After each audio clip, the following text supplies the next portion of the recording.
Alright, hello all. I want to do a quick video on the coolant lines for a 4th gen engine swap into a 3rd gen Prius. I'm going to start with the radiator.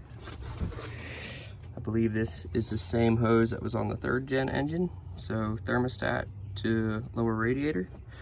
Over here on the right side of the engine, we've got this hose going to this, I don't know, 45-degree elbow, right?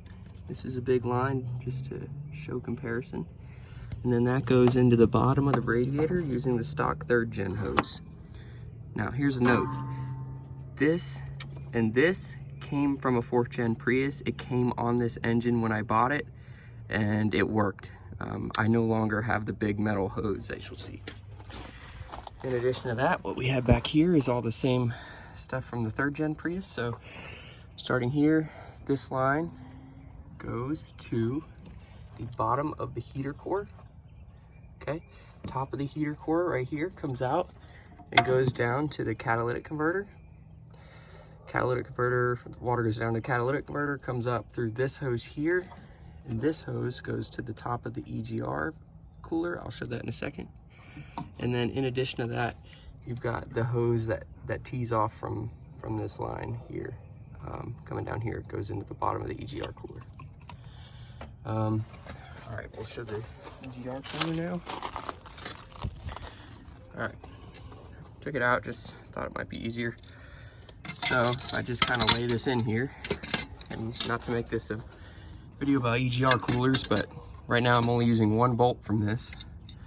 All right, so this line here, this is a 2010 car, so I have the thing, but that line goes right there, okay? And then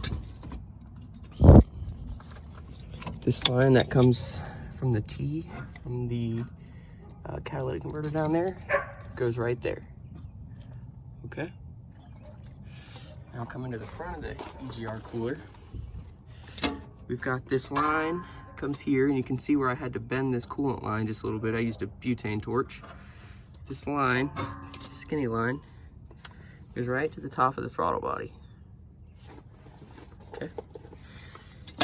This thicker line here goes to the thermostat housing right there. So it comes from that line off the EGR cooler to the thermostat. All right, take that out.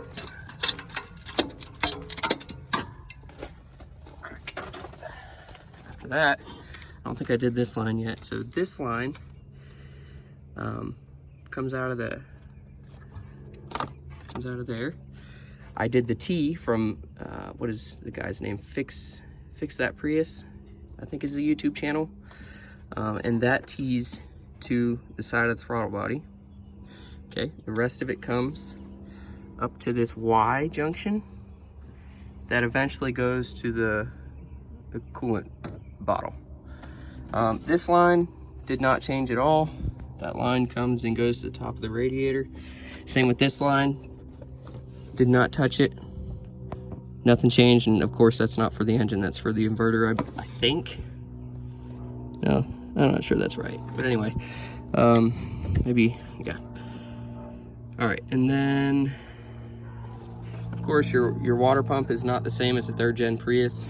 If you buy a JDM engine, you'll get this line coming out here, and it wraps around all the way to the back down here, and I just capped it there, and I also put JB weld in there to just make sure nothing came out. I think that's a JDM only thing. In addition, if you buy a JDM 4th gen engine, mine, and I think it probably goes for all, but mine had a metal and plastic fitting. This entire fitting right here was metal and plastic, and it had some sort of valve in it.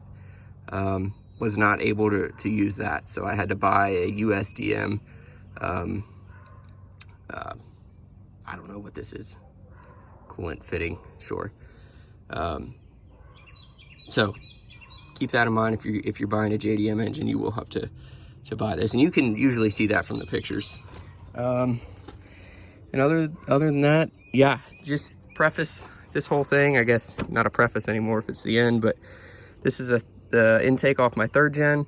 This is the head off of a 4th gen. And of course, it's really the whole engine off the 4th gen. So if you do what I did and use a 3rd gen EGR cooler, a 3rd gen intake, this is your coolant routes. If anybody sees anything wrong with this, please let me know. Don't know. Yeah, let me know if you see something wrong, but I hope this helps somebody, and yeah, good luck out there. Let's keep these 3rd gens on the road.